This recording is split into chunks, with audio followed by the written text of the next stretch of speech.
PRP all questions answered. आज के इस वीडियो में हम हमारे एक और व्यूअर का क्वेश्चन एड्रेस करने जा रहे हैं जो पीआरपी के बारे में है।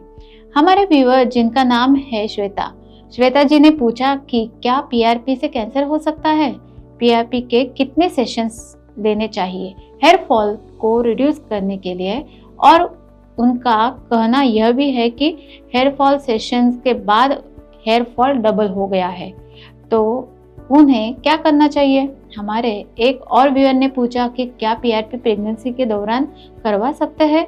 तो चलिए इन सभी सवालों के जवाब जान लेते हैं इस वीडियो में। सबसे पहला क्वेश्चन जो मुझे अक्सर पूछा जाता है वो है, क्या पीआरपी कैंसर कॉज करता है। इसका सिंपल आंसर है नहीं, पीआरपी कैंसर कॉज नहीं करता। पीआरपी में आपके खुद के ब्लड से प्लेटलेट लिए जाते हैं जो प्रोसेस करके सेंट्रीफ्यूज करके फिर इंजेक्ट किए जाते हैं। प्लेटलेट्स ग्रोथ फैक्टर्स रिलीज करते हैं जो टिश्यू रिपेयर और हेयर ग्रोथ प्रमोट करते हैं। क्योंकि ये आपके खुद के ब्लड से किए जाते हैं, ये रिस्की नहीं होते। इसका साइंटिफिक एक्सप्लेनेशन क्या है। प्लेटलेट्स में ग्रोथ फैक्टर्स होते हैं जैसे platelet derived growth factor, transforming growth factor और VEGF means vascular endothelial growth factor. ये growth factors tissue repair, angiogenesis means new blood vessel formation और सेलुलर ग्रोथ में मदद करते हैं। अगला क्वेश्चन है, क्या पीआरपी प्रेगनेंसी के दौरान करवा सकते हैं। प्रेगनेंसी एक सेंसिटिव टाइम होता है और हम यूजुअली किसी भी अननेसेसरी ट्रीटमेंट को अवॉइड करते हैं जब तक कोई मेडिकल इमरजेंसी ना हो। पीआरपी जैसी कॉस्मेटिक ट्रीटमेंट्स को प्रेगनेंसी के बाद तक पोस्टपोन करना बेटर होता है। Always consult your gynecologist or dermatologist before deciding it. PRP को प्रेगनेंसी के दौरान अवॉइड करने के कुछ रीजंस होते हैं। प्रेगनेंसी के time hormonal changes treatment outcomes को अफेक्ट कर सकते हैं। प्रेगनेंसी में बॉडी का रिस्पॉन्स ट्रीटमेंट्स के लिए अनप्रेडिक्टेबल होता है। मदर और बेबी के लिए किसी भी पोटेंशियल रिस्क से बचने के लिए ये ट्रीटमेंट अवॉइड करना जरूरी है।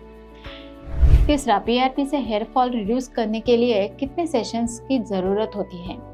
यह बहुत कॉमन सवाल है। जनरली 3 to 4 सेशंस की जरूरत होती है या 6 सेशंस भी कभी कभी जरूर लगते हैं। 4 to 6 सेशन वीक्स का इंटरवल हम रख सकते हैं प्रॉपर रिस्पॉन्ड के लिए।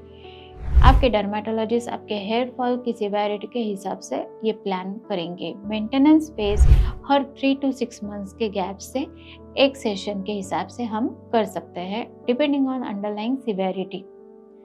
फोर्थ क्वेश्चन है, पीआरपी के पहले सेशन के बाद हेयर फॉल बढ़ गया है, अब क्या करें। थोड़ा पैनिक हो जाता है क्योंकि उन्हें लगता है हेयर फॉल इंक्रीज हो गया है, लेकिन ये नॉर्मल है। पहले सेशन के बाद काफ़ी वीक हेयर जो रहते हैं वो फॉलिंग फेज में जाते हैं और फॉल होते हैं। ये टेम्परेरी होता है और आपको रेगुलर सेशन के साथ इम्प्रूवमेंट दिखाई देती है। इनिशियल हेयर फॉल के होने के रीजंस कुछ इस तरह है। पीआरपी स्काल्प को स्टिमुलेट करता है जिसकी वजह से वीक हेयर्स की शेडिंग फेज होती है। ये साइन है कि ट्रीटमेंट कम कर रहा है और वीक हेयर्स को स्ट्रॉन्ग और हेल्दी हेयर्स से रिप्लेस कर रहा है। कंसिस्टेंट ट्रीटमेंट से हेयर डेंसिटी और क्वालिटी में नोटिसेबल इंप्रूवमेंट दिखाई देता है। फिफ्थ क्वेश्चन है, पीआरपी ट्रीटमेंट एक बोर्ड सर्टिफाइड डर्मेटोलॉजिस्ट से करवाना क्यों जरूरी है। पीआरपी ट्रीटमेंट एक मेडिकल प्रोसीजर है, इसलिए ये जरूरी है कि आप ये ट्रीटमेंट सिर्फ एक बोर्ड सर्टिफाइड डर्मेटोलॉजिस्ट से ही करवाएं। सर्टिफाइड डर्मेटोलॉजिस्ट वेल ट्रेंड होते हैं और उनके पास प्रॉपर नॉलेज और एक्सपीरियंस होता है। गलत हाथों में ये ट्रीटमेंट कॉम्प्लिकेशंस भी कॉज कर सकता है, इसलिए always go for certified dermatologist professionals. Board certified dermatologist के जाने के फायदे, प्रॉपर डायग्नोसिस और पर्सनलाइज्ड ट्रीटमेंट प्लान मिलता है। इन्फेक्शंस और कॉम्प्लिकेशन से बचने के लिए स्टेराइल टेक्निक्स यूज की जाती है। एडवर्स रिएक्शंस या साइड इफेक्ट्स को हैंडल करने का एक्सपर्टाइज होता है। सेफ और इफेक्टिव ट्रीटमेंट का एश्योरेंस मिलता है। आखिरी क्वेश्चन है, क्या पीआरपी को दूसरे हेयर ट्रीटमेंट के साथ कंबाइन कर सकते हैं।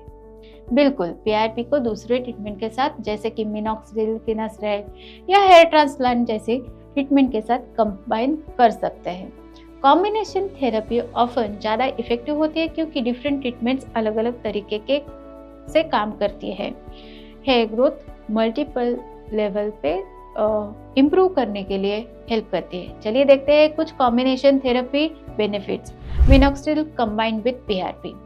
मिनॉक्सिडिल एक टॉपिकल सॉल्यूशन है जो हेयर फॉलिकल्स को स्टिमुलेट करता है और ब्लड फ्लो बढ़ाता है। Finasteride combined with PRP.